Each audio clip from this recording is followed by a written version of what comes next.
Diamante Bruto, dirigido por Oswaldo Sena, é lançado em 1977. Emerge como uma obra que vai além da narrativa cinematográfica convencional, oferecendo uma profunda reflexão sobre a decadência e renascimento de Lençóis, uma pequena cidade na Chapada Diamantina da Bahia.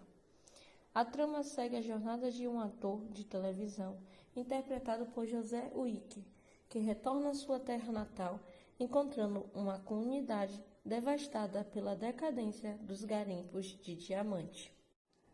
O filme pinta um retrato vivido da decadência causada pelo esgotamento dos garimpos, uma vez a espinha dorsal econômica de Lençóis. A cidade, que um dia abrigou 30 mil habitantes, agora encontra-se em ruínas, com apenas 4 mil moradores, em sua maioria vivendo na miséria. Diamante Bruto capta a atmosfera melancólica e os desafios enfrentados por uma comunidade após a perca de sua principal fonte de sustento. A trama aprofunda a relação entre o protagonista e Burglinha, interpretada por Gilda Ferreira. Além de explorar o romance entre os personagens, o filme destaca a resiliência e a força das mulheres diante das diversidades. Burglinha não é apenas um elemento romântico, mas um símbolo de determinação em tempos difíceis. No contexto do garimpo e da decadência econômica, as mulheres não são meramente postas em submissão, mas são apresentadas como agentes de resistência e transformação. O filme desafia estereótipos ao retratar mulheres que enfrentam as dificuldades de frente, contribuindo ativamente para a narrativa.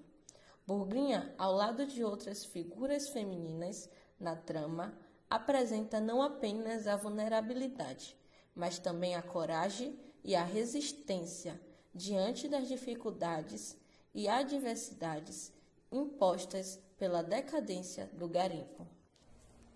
A verdadeira magia de Diamante Bruto vai além da tela. O documentário Brilhante, dirigido por Conceição Sena em 2005, revela como o filme não apenas documentou a decadência de Lençóis, mas também desencadeou uma revolução na cidade. Lençóis, agora transformada em um promissor centro turístico, testemunhou uma metamorfose extraordinária. A produção cinematográfica, ao mostrar a cidade ao mundo, desempenhou um papel crucial em seu resgate econômico e cultural. O filme enfrentou e capturou os desafios e as mudanças de sua época, tornando-se um reflexo da sociedade brasileira naquele período. A relação entre a produção cinematográfica e o ressurgimento de Lençóis revela não apenas a habilidade artística da equipe envolvida, mas também o poder transformador do cinema como meio de influenciar e moldar a realidade. Diamante Bruto não é apenas uma obra cinematográfica, mas um testemunho do poder do cinema em contar histórias que transcendem a tela. O reconhecimento no Festival de Cinema de Gramado, especialmente o Prêmio de Atriz Revelação para Gilda Ferreira, destaca não apenas a qualidade da produção, mas também o impacto duradouro que ela teve na comunidade de Lençóis. O filme desafia convenções ao apresentar mulheres, não como figuras passivas, mas como forças mortíferas na narrativa, contribuindo para uma representação mais equilibrada e autêntica da realidade. O legado de Diamante Bruto é uma celebração, não apenas da arte cinematográfica, mas também da resiliência de uma comunidade que encontrou sua redenção através da lente da câmera.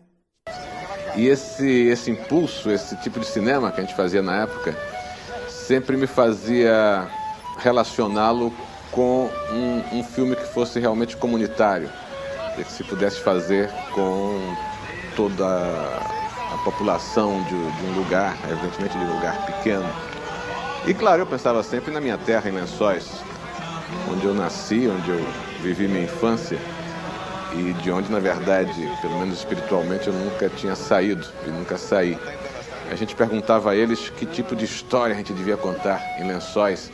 E, bom, apareceram ideias, falou-se em Horácio de Matos, falou-se em João Riquizado. Mas, na verdade, o que as pessoas queriam mesmo fazer era uma história de amor, como eles diziam. A partir de um livro, de uma história muito conhecida, também de um autor local, Afrânio Peixoto, Bugrinha, que conta a história de uma pessoa rica, branca, bem-sucedida, e de uma negra, pobre. Se estabelece então uma relação entre o filme e o povoado de Lençóis. Diamante Bruto é como Orlando Senna costumava classificar, um filme comunitário, uma vez que foi feito sobre, para e com as pessoas da cidade. Foi assistido em todo o processo de produção do filme até a estreia. O protagonismo dos lençoenses, onde em primeiro contato com as câmeras, contracenaram com alguns poucos atores profissionais, entre eles José Uincker. Não havia roteiro a seguir. O filme é também resultado da liberdade dos atores e não atores em cena. Essa não preocupação em roteirizar situações abriu espaço para momentos surpreendentes de falas indispensáveis e gestos orgânicos.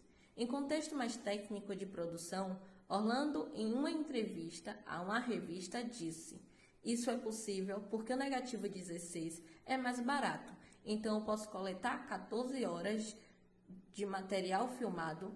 Além do mais, esse tipo de cinema exige descrição. Não poderia ser realizado sobre a parafernália de uma grande equipe, cruas e carrinhos. O material necessário ao 35 agride e inibe as pessoas. No caso do documentário, impõe um tipo de comportamento aos atores, uma postura, um relacionamento convencional com o cinema, mas as minhas intenções convergem para outra direção", disse Orlando. Diamante Bruto é um registro histórico de transfiguração de uma cidade que já era cenográfica dentro de uma relação filme-identidade. Esta que se materializa no sentimento coletivo de pertencimento, ao se reconhecerem dentro do filme e dentro da sociedade. A passagem do filme Diamante Bruto em Lençóis. Desse momento em diante, Lençóis foi mostrado nas telas. É o primeiro filme, né, que nós tivemos aqui em Lençóis. Isso trouxe uma evolução